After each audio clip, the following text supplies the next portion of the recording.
Apa itu Operasi Absolute Resolve?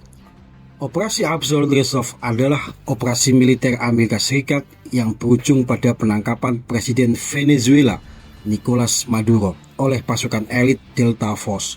Operasi ini menandai salah satu intervensi militer paling langsung dan dramatis Amerika Serikat di Amerika Latin dalam beberapa dekade terakhir. Penangkapan seorang kepala negara yang masih berkuasa bukan hanya peristiwa keamanan, melainkan peristiwa geopolitik besar yang berpotensi mengubah wajah Venezuela, dinamika kawasan Amerika Latin, dan tatanan internasional. Apakah menuju transisi demokratis, kekacauan politik, atau sekedar pergantian kosmetik dalam rezim otoriter yang telah lama berkuasa? Siapa aktor utama di balik operasi ini?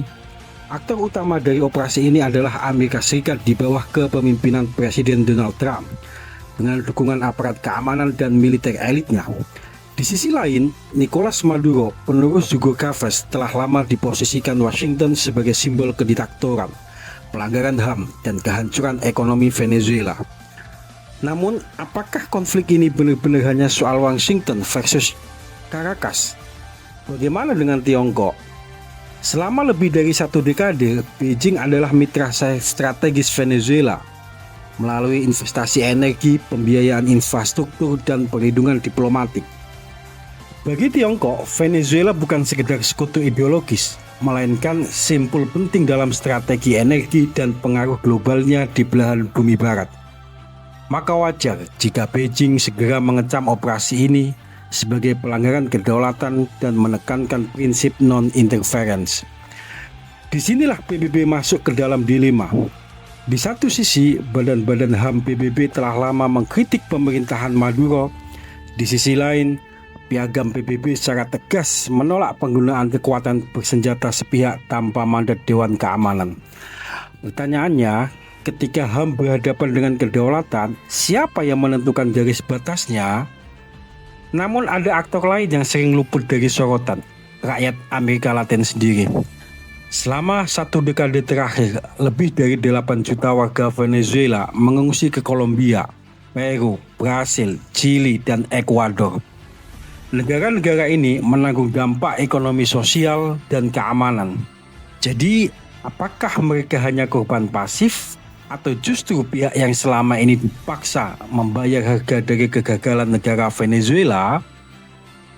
Di mana operasi ini terjadi dan apa signifikansinya? Operasi ini terjadi di Caracas, ibu kota Venezuela, jantung politik dan simbol kedaulatan negara. Serangan langsung ke pusat kekuasaan ini bukan hanya pesan untuk Maduro, tetapi juga sinyal keras kepada seluruh Amerika Latin bahwa Amerika Serikat masih bersedia menggunakan kekuatan militer secara unilateral di kawasan tersebut. Bagi Tiongkok, serangan di Caracas dipahami sebagai presiden berbahaya. Jika Amerika Serikat dapat menggulingkan mitra strategis Beijing tanpa mandat PBB, maka kepentingan Tiongkok di negara-negara global South lainnya juga berpotensi terancam. Hal ini menjelaskan mengapa Beijing segera menekankan prinsip non-interference dan kedaulatan negara. Bagi banyak negara Amerika Latin, Caracas bukan sekedar lokasi, melainkan cermin masa lalu, mengingatkan pada era intervensi militer Amerika Serikat di Nicaragua, Republik Dominika hingga kudeta Guatemala 1950. Mengapa operasi ini terjadi sekarang?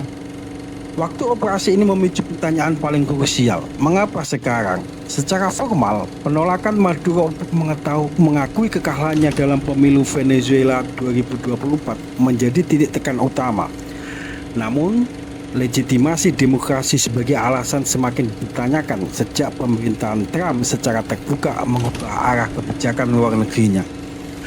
Pada tahun 2024 sampai 2025, pemerintahan Trump justru menjauh dari promosi demokrasi global, melarang diplomat Amerika Serikat mengomentari keabsahan pemilu negara lain, dan menekankan penghormatan terhadap sistem politik yang beragam. Ironisnya, intervensi militer justru dilakukan di tengah melemahnya komitmen normatif tersebut tanpa mandat Dewan Keamanan PBB. Sebuah fakta yang segera dikritik oleh Tiongkok dan sejumlah negara anggota tetap maupun tidak tetap. Mengapa Amerika Serikat melakukan intervensi? Inilah bagian paling kontroversial. Alih-alih menekankan demokrasi dan HAM, Presiden Trump secara terbuka menyebut pemulihan minyak yang dicuri sebagai motif utama. Narasi ini menghidupkan kembali stereotip lama Amerika Serikat sebagai kekuatan imperialis yang mengejar sumber daya alam, bukan nilai-nilai universal. Pemerintah Amerika Serikat juga mengedepankan alasan alternatif, yaitu dugaan peran Venezuela dalam perdagangan kokain, ancaman geng kriminal, dan eksistensi kartel yang bahkan diragukan keberadaannya.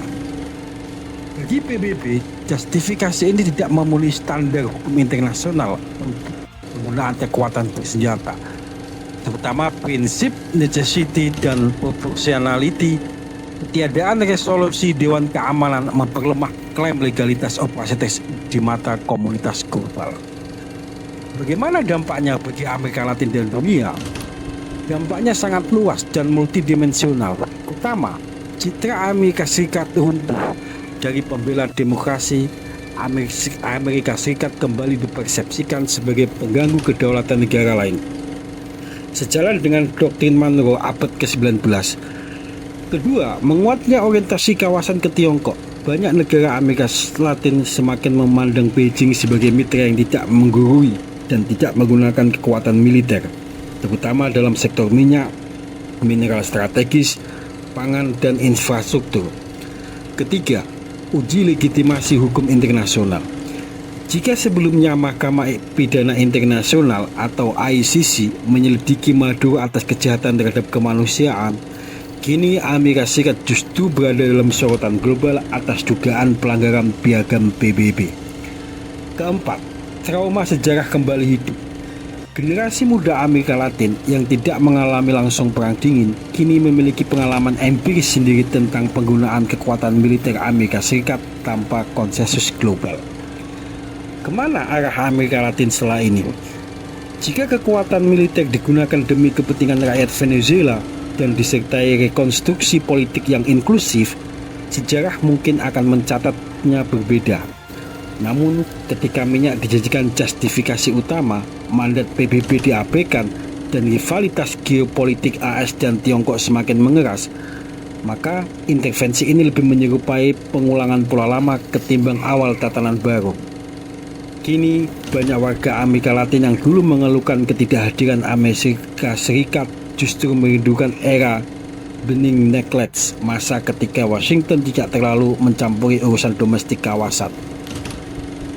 Pertanyaannya bukan lagi hanya tentang Venezuela, melainkan tentang apakah Amerika Latin masih percaya pada kepemimpinan Amerika Serikat atau justru semakin yakin bahwa masa depannya berada dalam tatanan multipolar dengan Tiongkok dan institusi internasional sebagai penyeimbang utama kekuatan Amerika.